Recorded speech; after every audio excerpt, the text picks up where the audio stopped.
السلام علیکم مشرانو کشرانو شاد و آباد مغړو په کام کې او په ملک کې ننګیالي په وطن کې ځلان ستوري خوان کړي چې وي هر چا په کور و کورنۍ کې قبیلې کې او ماشاءالله دا لشکر خیل کام ته زما له طرفه ابراهیم خیالي وزیر موسی له طرفه ډالۍ دی پیرزون یې یعنی تحفه یعنی هدیه او الله دا وکړو چې خوښ او لوړه مو وګرځي. مننه ملګرو. لښکر ښکلی ښکارېږي په رښتیا د لښکر خیلو، لښکر ښکلی ښکارېږي په رښتیا د لښکر خیلو،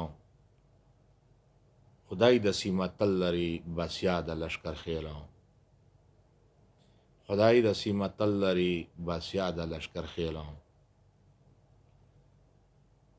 دی ښکلي ښکلي ژڼي په غاړو کې یې مني، دی ښکلي ښکلي ژڼي په غاړو کې یې مني، غیرت په محبت کې، غیرت په محبت کې دومره تیز دی ودې سکڼي، غیرت په محبت کې دومره تیز دی ودې سکڼي، په زړه باندې حملې کوي وفا د لښکر خیل، خدای د سیمه تل لري بس یا د لښکر خیل. لښکر ښکلی ښکارېږي په رښتیا د لښکر خیل، خدای د سیمه تل لري بس یا د لښکر خیل. په زړه باندې حملې کوي وفا د لښکر خیل. هر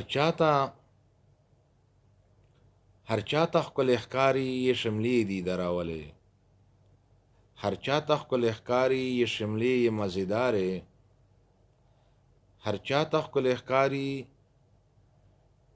دی شملې یې مزیدارې،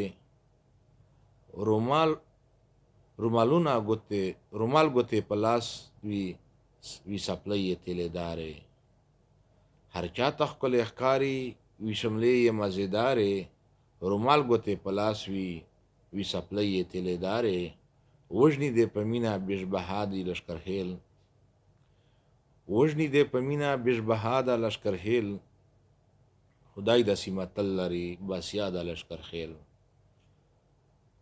لښکر ښکلی ښکارېږي په رښتیا د لښکر خیل، خدای د سیمه تل لري بس یا د لښکر خیل. مالونه صدقې شیندي خوران په غریبانو، مالونه صدقې شیندي خوران په غریبانو، غرور تکبر نه کړي وي د مینې پتنګانو، غرور تکبر نه کړي دي د مینې پتنګانو، زیاته په هر چا نه د سها د لښکر خیل، خدای د سیمه تل لري بس یا د لښکر خیل. لښکر ښکلی ښکارېږي په رښتیا د لښکر خیل، خدای د سیمه تل لري بس یا د لښکر خیل. پښتو او د غیرت نه په جامو کې نه ځایږي، پښتو او د غیرت نه په جامو کې نه ځایږي، مینه محبت خیالي، مینه محبت خیالي خیالو کې نه ځایږي،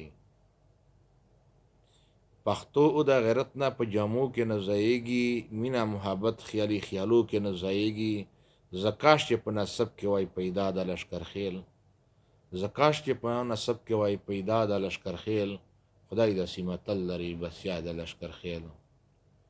لښکر ښکلی ښکارېږي په رښتیا د لښکر خیل، خدای د سیمه تل لري بس یا د لښکر خیل. لښکر ښکلی ښکارېږي په رښتیا د لښکر خیل، خدای د سیمه تل لري بس یا د لښکر خیل. دا هغو ناولو ننګیالو زلمو تیریالو ته ډالۍ چې زما د دوی تاریخ وکتو او زه هم ګویان شوم. ماله هم داسې غیرتي ځوانان او پښتانه ما ډېر ویاړ که په داسې خلکو چې په وطن په دی ښکلی وي او دوی په وطن ښکلی وي. مننه، سلامونه ملګرو.